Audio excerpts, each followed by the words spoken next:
송영자 의원님 나오셔서 발언해 주시기 바랍니다. 존경하는 익산 시민 여러분, 안녕하십니까? 기획행정위원회에서 의정활동 중인 국민의힘 송영자 의원입니다. 먼저 발언 기회를 주신 김경진 의장님을 비롯한 선배 동료 의원님들께 감사드립니다. 익산시가 최근 아파트 건설 사업을 승인하는 과정에서 당초 계획과 달리 변경의 건이 수용되면서 주민들의 원성을 사고 있습니다.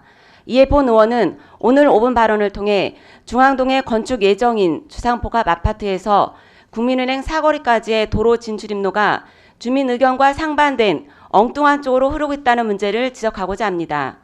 중앙동 1원에는 포스코 건설이 4개동 741세대 규모의 아파트를 2027년 6월까지 준공할 예정인 가운데 인근 주민과 익산시 간 진출입로를 두고 서로 다른 목소리를 내고 있습니다.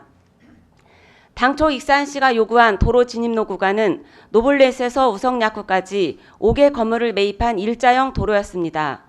그런데 건설사는 해당 건물주들에게 정확한 매도 협의 없이 맞은편 농협 건물 등 2개 건물을 매입해 S자형 진입로를 내겠다고 사업계획 변경 신청서를 제출한 것입니다. 이후 익산시는 2023년 1월 31일 도시계획위원회 심의를 통하여 중앙동 포스코 주상복합 신축공사를 주택건설 사업계획 승인 고시를 하였습니다. 결국 중앙동 공동주택 신축에 따른 개발 행위를 심의한 결과 포스코 측에서 제출한 S자형 진출입로 계획서를 원안 수용한 것입니다. 때문에 인근 주민들은 도로 구조상 사고 위험을 내포하고 있는 S자형 굴곡도로는 크고 작은 교통사고에 불안감을 부추기는 행위라고 개선 이유를 말하고 있습니다. 또 다른 문제는 인근의 LH가 건립 중인 11개동 1382세대 아파트는 올해 12월까지 준공을 목표로 공사 중인데 두 곳의 아파트가 완공되고 입주가 시작되면 2000여 세대의 주민들로 인한 교통체증이 불보듯 뻔한 사실입니다. 현재 해당 구간은 편도 1차선 도로로 되어 있어서 지금도 많은 교통체증이 생기고 있습니다. 그런데 국민은행 사거리 방향으로 도로가 형성되어 있는 상황에서 편도 1차선 도로를 신호대기 일부 구간만 2차선으로 확장하는 계획안이 교통의 흐름과 안전을 고려한다면 통행량이 많은 좌회전 차선을 확보하는 일자형 도로로 변경해야 한다고 생각합니다.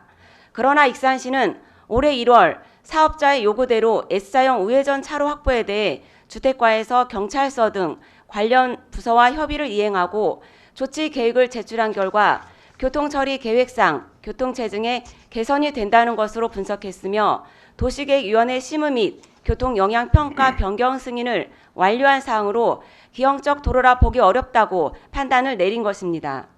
상부 구간 좌측 일원의 토지 협의가 원활하지 않았다면 교통대책을 재점검하는 등 교통영향평가 변경 심의를 고려해야 할 것인데 결국 농협 쪽인 우측으로 교통처리 계획을 수립한 것입니다.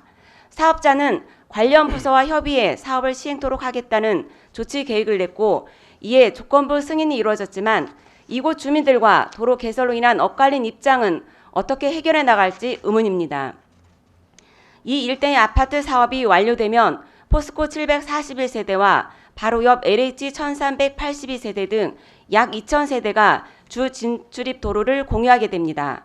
시장님, 공동주택 신축에 따른 사업 주체자가 공사를 위한 작업 차량의 진출입로 사용 등을 사유로 직접 개설해 기부 체납하는 도로 개설이 주민 편의가 아닌 사업자 편으로 변경되어지는 것이 맞다고 생각하십니까? 만일 주 진출입로의 확장이 S자형의 기형적 도로로 개설되고 이후 교통 혼잡이 발생한다면 익산시 예산으로 추가 확장을 해야 하는 상황까지 벌어질 수도 있습니다. 인근 주민들은 교통 혼잡이 더욱 악화될 것을 우려해 현재 계획을 재검토해 줄 것을 요청하며 진정서도 제출한 상태지만 익산시는 절차상 아무런 문제가 없다는 주장을 뒤풀이할 뿐입니다. 현장의 목소리를 귀담아 듣지 않는다면, 주민의 의견을 반영하지 않는다면 결국 더 큰 노력과 비용이 들어가는 상황을 맞이할 수 있을 것이며 그에 대한 대가 또한 톡톡히 치르게 된다는 점을 우려하면서 5분 발언을 마치도록 하겠습니다. 경청해 주셔서 감사합니다.